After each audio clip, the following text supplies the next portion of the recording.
You're listening to Hawk Talk with former Seahawks wide receiver Michael Bumpus. Powered by Seahawks.com. Now, here's your host, Nasser Kyobe. Welcome to another edition of Hawk Talk. It's that time. Come on. NFC Championship game. The Los Angeles Rams coming to Lumen Field. Seahawks first time making an appearance in this game since the 2014 season. It's going to be live. It's going down, Bump. I'm excited. Round 3, the Rams. Let's get it. Man, round 3, it's rare you play two teams three times in one season, but that's how good the NFC West is. We knew something like this was going to happen. Probably going to be the Seahawks and the Rams. Everyone projected it. It's finally here. Let's strap them up. Absolutely. When we interviewed the play-by-play voice for the Rams, the last matchup, JB Long, he said, he's like, well, we have a feeling these two teams are going to play again. It's just, where will that third game be? Right. Well, it's at Lumen here in front of the 12, so it's going to be really fun. You know, both teams this season, the Rams were the class of the NFC at one point. Everyone said they were the best team in the league. They kind of fell off after that Week 16 game. They've obviously done their thing to get back to this moment, so it should be pretty fun looking at this matchup. But let's dive right into it. What's on tap? What's on tap? These Rams, they are 12-5 regular season, second in the NFC West. I'll jump to the postseason because that's what it's about now. Second season, they won against the Panthers 34-31 in the wildcard round, and then 20-17 over the Chicago Bears in the divisional, man. And Bump, it was cold as hell in Chicago. Man. I'm just watching it. I felt cold. You see the little snowflakes coming down, man. Yeah, it was freezing, man. And but you know the Rams proved that they can play in some cold weather. Yeah, I knew it was cold when Puna Ford, former Seahawks, so you got love for that, man. But they were talking about putting cayenne pepper in their socks, all kinds of stuff. I'm like, that scuba gear, all that stuff, whatever it takes. Anyway, they got it done. Bump, what'd you see from that game? The first drive of the game, the Bears were driving down the field, but after coming up short in the red zone, they decided to go for it on 4th and 2 for the Rams' 21-yard line. Caleb was intercepted by Kobe Durant. Kobe Durant, he's an interesting guy because his numbers are better than his play to me. Respect, he's a starting quarterback in the league, but I think he leads the league in interceptions in the playoffs. Like he's been getting lots of opportunities. He's making the most of it. The Rams responded with a 14-play, 85-yard drive, ending with a Cameron Williams 4-yard touchdown. That made the score 7-0. And the Bears will respond with 12-play, 80-yard drive of their own. DJ Moore getting a touchdown reception that tied the game at 7. The next 5 drives would not end at any points. Both teams would trade field goals to make the score 10-10 at half. Third quarter would produce 0 points as well and an interception from Caleb Williams. On their first possession of the fourth quarter, though, the Rams take a 17-10 lead after a 14-play and 91-yard drive, ending with another Kyron Williams touchdown. And then a turnover on downs and a Rams punt. The Bears got the ball back, down 7, needing a touchdown with 1:50 left. Bears moved the ball pretty good, but they were facing 4th and 4 from the Rams' 14-yard line with 18 seconds left. And Caleb, goodness gracious, man, pulled off one of the craziest plays that we've ever seen. He was facing pressure. He scrambled backwards towards the 40-yard line and then threw up a prayer. The prayer was answered by Cole Kmet as he brought down the Hail Mary, somehow tying the score at 17. I remember watching this play at a local tavern. Okay. And no one was talking to each other before that. After that play, we all knew each other. You see that play? Because everyone's going crazy, man. That was one of the best throws of the year. It was, there's probably maybe a handful of, I'm not going to name them all, but maybe a handful of quarterbacks in the NFL that can do that. Yeah. And part of me, though, sorry, Bump, and maybe it's the defensive guy in me, how do you let that happen? You got disconnected. Holy smokes. What is the one thing you can't do in that situation? Let people behind you in the secondary. Holy smokes. And if they are behind, you get sticky. And then it felt like it was reminiscent of the 2-point conversion in the NFC Championship game against Green Bay where Clinton Dix got his feet kind of stuck in the mud. Couldn't get off the ground. Yeah. Anyway, that play happens. That would force overtime. And the Bears, you're thinking they're going to win this game, Bob. They get a stop. You think, oh, my goodness, the Rams are going to fall right here. They get the ball back. Caleb Williams. And after that, he gets down there. They go 3 and out. The Rams, they come. They do the rest. They go march down. They kick a field goal. They win the football game. Yeah, the Rams, good teams get lucky sometimes, too. You feel like they got lucky right there. Matthew Stafford had himself an all right day. 20 of 42, 258, no touchdowns, no interceptions. Kyron Williams had 21 carries for 87 yards and 2 touchdowns. Puka had 5 receptions for 56. Caleb on the other side, 23 for 42, 257, 2 touchdowns, and 3 interceptions. Still in the game, and he threw 3 interceptions. That was tough. You got the ball at the midfield, and you throw that pick in overtime, miscommunication, bump. That's on Caleb or the receiver, you think? A little both? Whenever there's an interception, everyone's held responsible. Unless you just run the completely wrong route and you know what the heck you doing out there. It was a tough end to their season, but they had a great year. I mean, Ben Johnson did a lot in year one, so it'll be interesting to see what happens. It was not their night. But that sets up what we thought was going to happen the entire time. Seahawks, Rams wouldn't have it any other way coming to Lumen Field. Just quickly look at the head-to-head matchup bump. You're facing one of the top defenses, one of the top offenses in this game. Looking at the Seahawks offensive numbers, they were 8th in the league regular season in yards. They were 3rd in points per game, 8th in pass, 10th in rushing offense. The Rams offense, number 1 almost across the board, 1 in total offense, 7th in pass offense, 7th in rush offense, 1 in passing offense, 1 in points per game. So we know they can put up points. Yeah, they can do it, but they're playing against a tough defense. Also, we're 6th overall, 3rd against the run, 10th against the pass, 1st when it comes to allowing points. The Rams, 17th overall, 12th against the run, 19th against the pass, and 10th when it comes to giving up points, 20.4. The Rams have intercepted 16 times, and the Seahawks have intercepted the ball 18 times. When it comes to sacks, all squared up at 47. Yeah, it's a number 1 offense, number 1 defense. The last time this happened in conference championship game, the Seahawks and Green Bay Packers. We know how that one ended, so hopefully we'll get some of those same fireworks. But these teams obviously very familiar with each other. Let's know the history. Know your history. Seahawks lead the all-time series 29-28, 29-26 in the regular season. Seahawks are 0-2 against the Rams in the postseason. Seahawks have won 2 of the last 3 meetings. The last game, one of the best all season. One of the best all season. The Seahawks come out right away in that first drive, march down the field thinking, okay, this is going to be a different game. The Rams do their thing for a while in there, and I'll just fast forward to the end, Bump. Rams are up big. They're up 30-14. Hawks are driving down to make it a 1-score game. You think they're going to get back in the football game. Sam Darnold intercepted for the second time, 9:48 in the fourth quarter. It looked bad. It looked like the game was over. The Seahawks defense, they get a big stop, and we're thinking the only way the Seahawks can get back in the game is if they kick the Rashid Shaheed. He does the rest. He scores a touchdown, gets him back in the game. Get another stop. A.J. Barner in the end zone. Touchdown, boom. 2 2-point conversions that were crazy. Obviously, you had the Charbonnet one where people forgot. All that happened. Anyway, boom. The Seahawks tie up this thing. The Rams would miss a field goal. Both teams would punt. You go to overtime. Once you're in overtime, the Rams, they march down the field. They score right away. Puka Nacua, who was killing the Seahawks in that first game. He did his thing. They score. The Seahawks get the ball back. For everything we heard about Sam Darnold, what he can and can't do in big games. People will continue not to give the man the respect he deserves. We'll give it to him right here.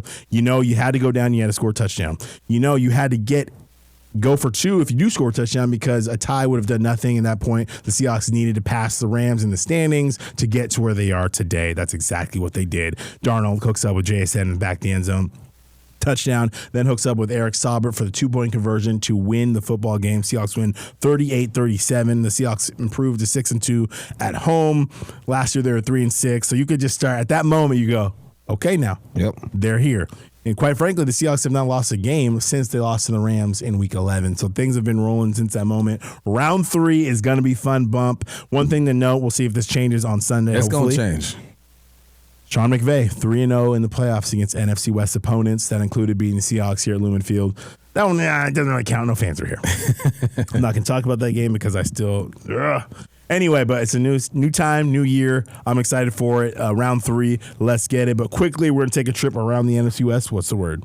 Where my soldiers at? West side! Where my soldiers at? West side! And the Seahawks are the NFC West champs again. What's the word in the West on Hawk Talk?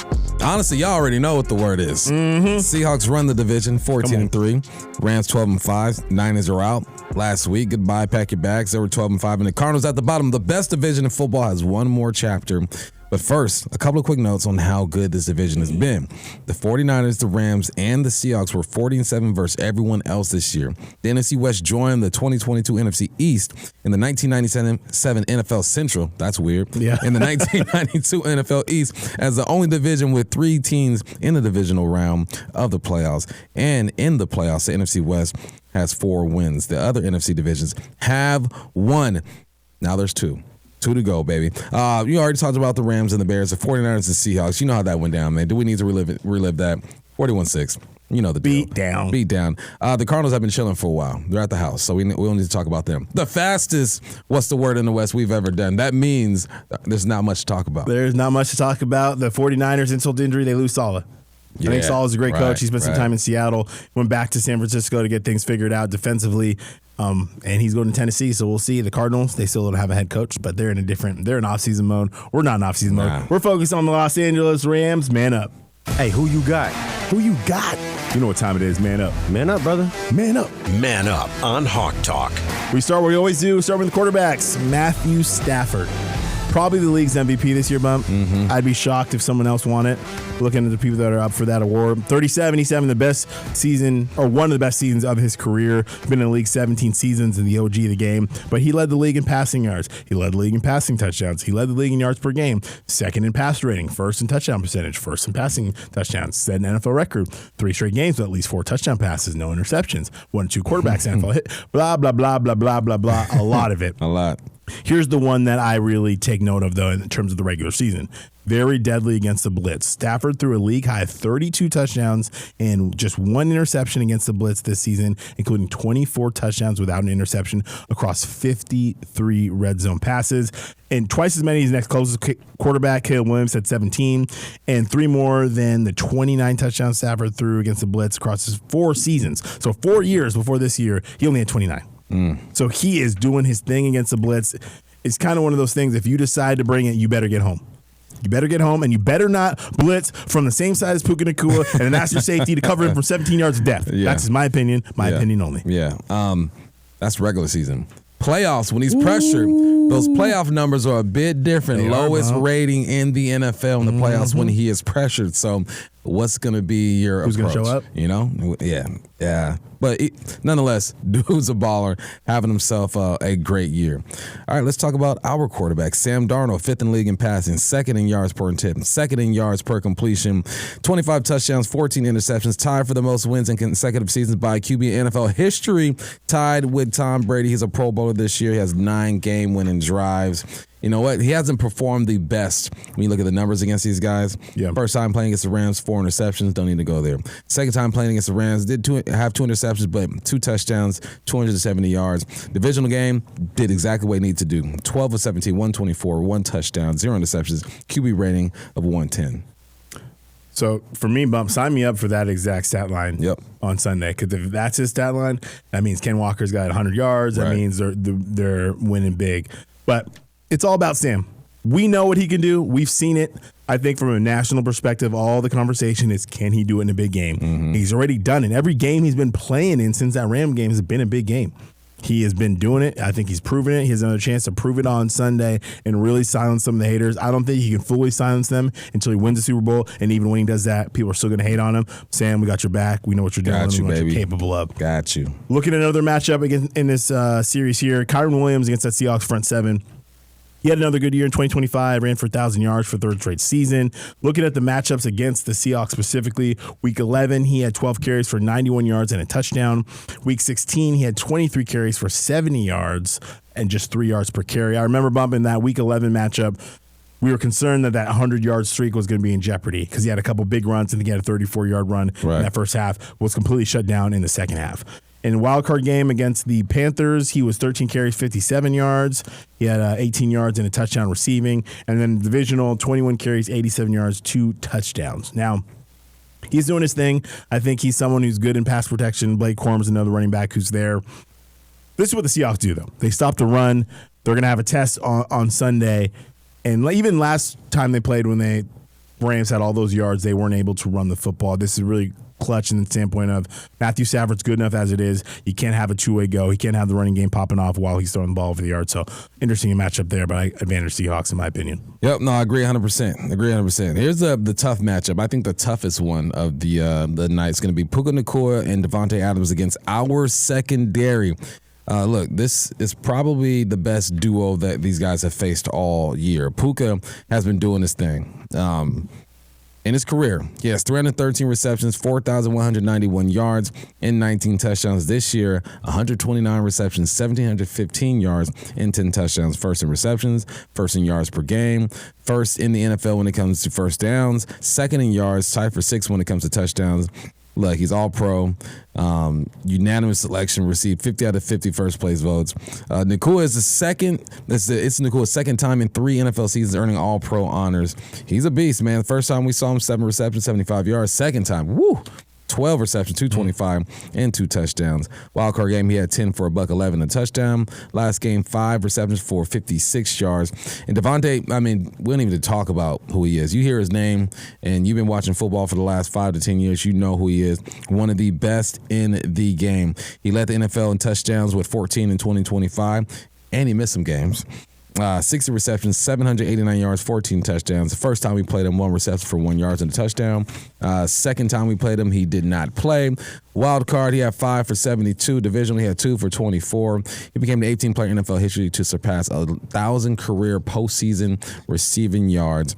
This guy is more of a threat in the red zone to me, and in like third and short yardage stuff. Yeah, he can't get by you if you bite on a double move, but they have their deep threat in Puka. They have their underneath and Devontae Adams. Good combo. He'll route you up. Yep. He'll definitely route you up in a tight space. Devontae, we know what he can do. And Bump, he's 0-4 if I have this right in NFC Championship games. Yep. One of those, he was playing in that Green Bay game that was up in Seattle last time. So he's hungry, right? He's been playing a long time. What's missing in his resume? It's a Hall of Fame resume. It's a Super Bowl ring. Hopefully the Seahawks prevent him there. Let me just back it up real quick. Ken Walker, I'll let you talk about our receivers in a second here.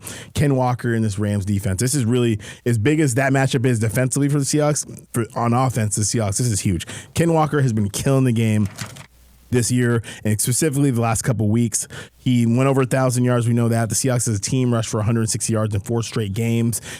Week 11 against the Rams, he's played well against his team. Week 11, 16 carries, 67 yards and a touchdown, 3 receptions for 44 yards. Week 16, 11 carries, 100 yards, 1 touchdown. He had a 55-yard score. Also was dangerous in the screen game, had that huge screen pass that set up that first touchdown. 3 receptions, 64 yards. And now we know Zach Charbonnet is done for the season. With that knee injury, Walker is going to shoulder most of the load this week. But what I love about it is, A, you hit your stride at the right time. You're playing your best football at the best time of the year. Because these two have split carries so much this year, I feel like Walker is as healthy as he can be going into this game. I think that helps. George Helani was activated from the IR, so he's someone that could help in that. Velus Jones is someone who's called up from the practice squad. So I think they have enough running back-wise. And don't let everyone fool you. Zach Charbonnet is a great pass-protecting running back. Yes, he is. But it's not like Ken Walker has never been out there before. Yeah, that kills me. People act like he just don't know what to do back there. It's something gets said and it gets repeated, and that's the narrative, and that's verbatim. Yeah. Would you give the edge maybe to Charbonnet between the two? Sure, but Ken Walker is more than capable, and he will continue to show that. And honestly, the only time it would be a huge issue for anything, Bump, is if the Seahawks were in 3rd and 10s all day long. And that'd be an issue for anyone, any running back in that case. So anyway, that's a huge matchup for me. If Ken Walker can do his thing, continue to do that, that'll be huge for this Seahawks offense. Yeah, he should get about 5, 6, or 7 more carries just because Charbonnet being out. I do expect him to sprinkle in some Helani. Yeah. All right, let's talk about these receivers. JSN, Cooper Kupp, and Rashid Shaheed. JSN, man, he's the best in the game. Led the league with 1,793 yards. First when it comes to yards per touch. Second in yards per game. 4th in NFL with 119 receptions. Tied for 6th in NFL with 10 touchdowns. 9th in yards per reception. And a tied for the league with explosive plays. He has 27 plays for 20 yards or more. Talk about this pass game not being explosive. Best season for a receiver in Seahawks history. Man, he has 13 90-yard games, the most in NFL history by a guy 23 years or younger. Pro Bowl selection, first team, unanimous, 50 out of 50 votes. There's a bunch of other stuff we can say about him, but best in the game. And he's teamed up with Cooper Kupp. Probably the best role-playing receiver in the game right now. Best blocking receiver in the game, that's for sure. Done. He's got 47 receptions for 593, 2 touchdowns.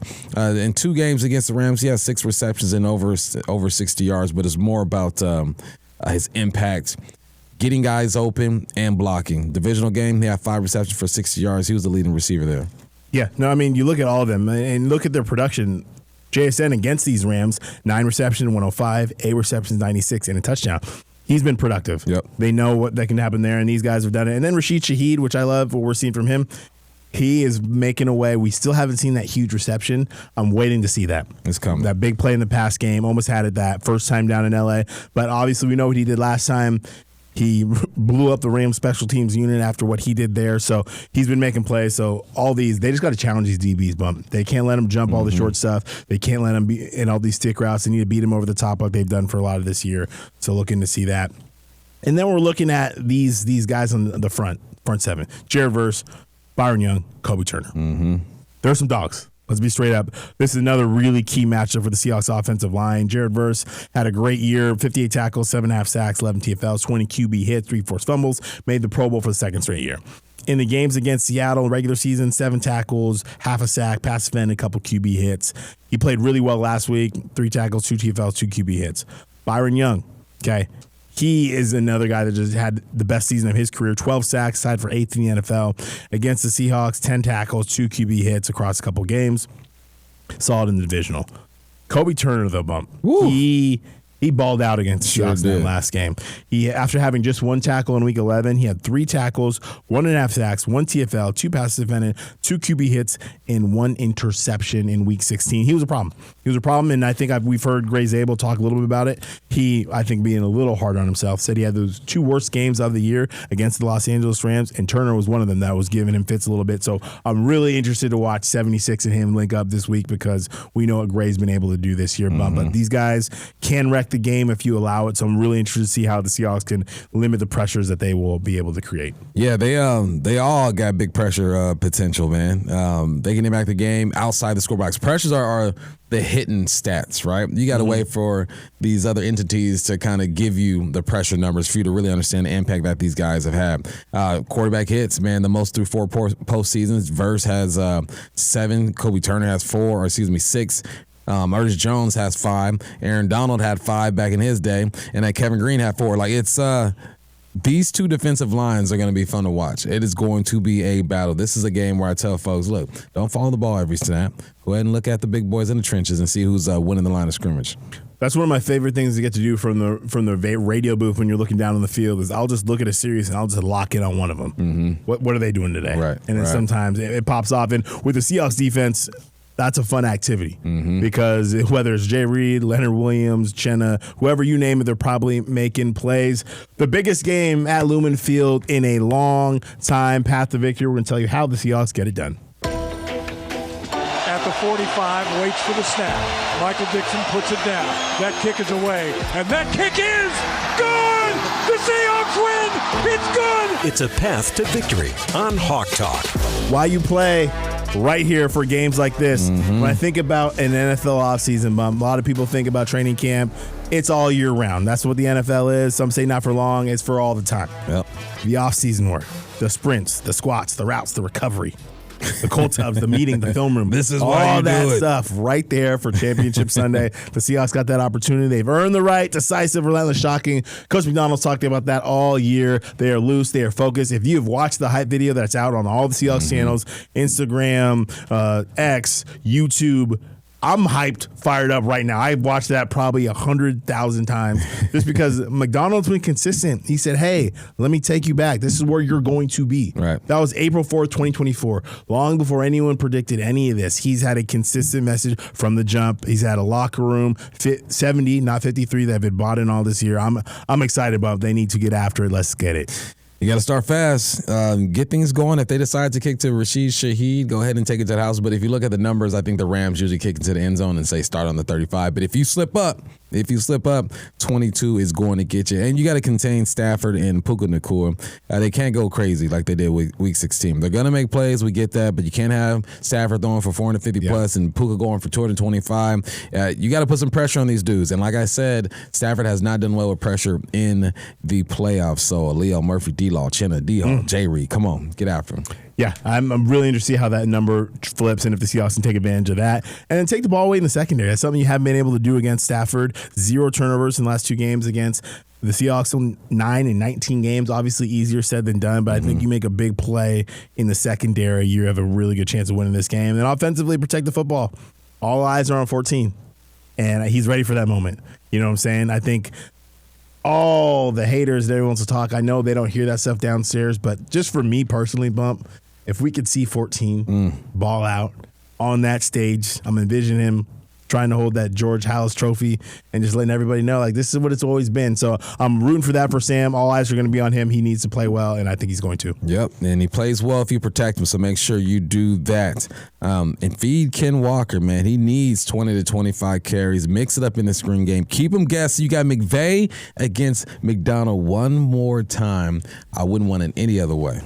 Not at all. I mean, this is the best matchup you're going to get. I'm really intrigued also. McVay, McDonald, they're the geniuses of their profession, offense, defense, leading men. McVay's an amazing coach. The Rams have a great team. The Seahawks have an amazing coaching, a great team. It's going to be a battle. NFC Championship game at Lumen Field this Sunday. The pregame show gets kicked off at noon.